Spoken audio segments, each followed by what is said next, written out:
ఖమ్మం జిల్లా సింగరేణి మండలంలో ఈ నెల 14 నుండి ప్రారంభమయ్యే 10వ తరగతి పరీక్షలు పబ్లిక్ పరీక్షలకు అన్ని ఏర్పాట్లు పూర్తి చేసినట్లు మండల విద్యాశాఖ అధికారి జయరాజు తెలిపారు. మండలంలోని 3 పరీక్షా కేంద్రాల్లో మొత్తం 581 మంది విద్యార్థులు పరీక్షలు రాయనున్నట్లు తెలిపారు. కారేపల్లి ప్రభుత్వ జిల్లా పరిషత్ ఉన్నత పాఠశాలలో 201 మంది, తెలంగాణ మోడల్ పాఠశాలలో 190 మంది, కోమట్లగూడెం జెడ్పీ ఉన్నత పాఠశాలలో 190 మంది విద్యార్థులు హాజరవుతారని తెలిపారు. ప్రతి కేంద్రానికి చీఫ్ సూపరింటెండెంట్, డిపార్ట్మెంటల్ ఆఫీసర్తో పాటు 9 మంది ఇన్విజిలేటర్లు విధులు నిర్వహిస్తారని తెలిపారు. పరీక్షా కేంద్రాలు సీసీ కెమెరాల పర్యవేక్షణలో ఉంటాయని, 100 మీటర్ల పరిధిలో సెక్షన్ 144 అమల్లో ఉంటుంది అని, విద్యార్థులకు ఎలాంటి ఇబ్బందులు తలెత్తకుండా ప్రశాంత వాతావరణంలో పరీక్షలు రాసేలా అవసరమైన అన్ని సౌకర్యాలు కల్పించాము అని, దూర ప్రాంతాల నుండి వచ్చే విద్యార్థులకు ప్రత్యేక వాహనాలు కూడా ఏర్పాటు చేసినట్లు ఆయన వెల్లడించారు.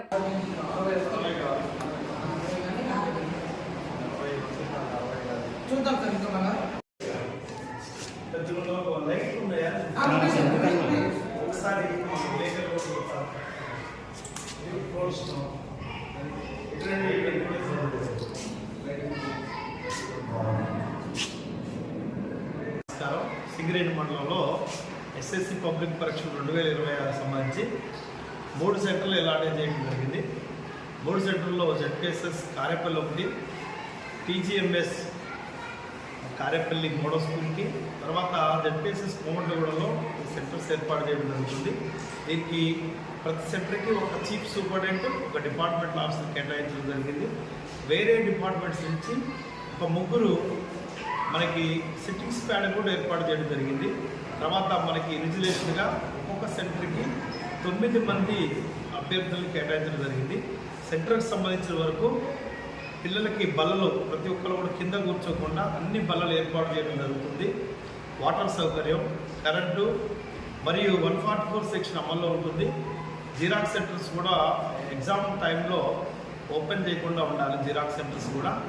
కాబట్టి పిల్లలందరూ కూడా 5 నిమిషాలు, మనకి ఈసారి ప్రభుత్వం 5 నిమిషాలు టైం కేటాయించినది. 5 నిమిషాలు లేట్ అయినా కూడా పిల్లలు భయపడకుండా స్వేచ్ఛగా రావచ్చు. తర్వాత ఈసారి కొత్తగా మన రాష్ట్ర ప్రభుత్వం క్లాక్ రూమ్ ఏర్పాటు చేయడం జరిగింది. విద్యార్థులు ఏదైనా సరే వస్తువులు తెచ్చుకుంటే గ్యాడ్జెట్స్ అని, ఆ గ్యాడ్జెట్స్ని కూడా క్లాక్ రూమ్లో భద్రపరచుకొని లోపల రావచ్చు.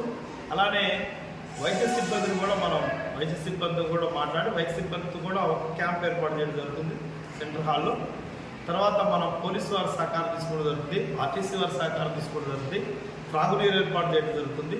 ప్రతి విద్యార్థులు కూడా స్వేచ్ఛగా పరీక్షలు రాసి ఎలాంటి ఆందోళన లేకుండా స్వేచ్ఛాయుత వాతావరణంలో పరీక్షలు రాయాలని కోరుతున్నాం. అలానే సెల్ ఫోన్లు ఎవ్వరు కూడా నాట్ అలౌడ్. చీఫ్ సూపరింటెండెంట్ కూడా సెల్ ఫోన్ని నాట్ అలౌడ్. ఏ సమాచారం ఉన్నా కూడా మా సిబ్బంది కానీ పోలీసు వారి ద్వారా సేకరిస్తాం. ఎవరు కూడా అదర్ పర్సన్స్ లోపల రాకుండా జాగ్రత్తలు పాటిస్తున్నాం.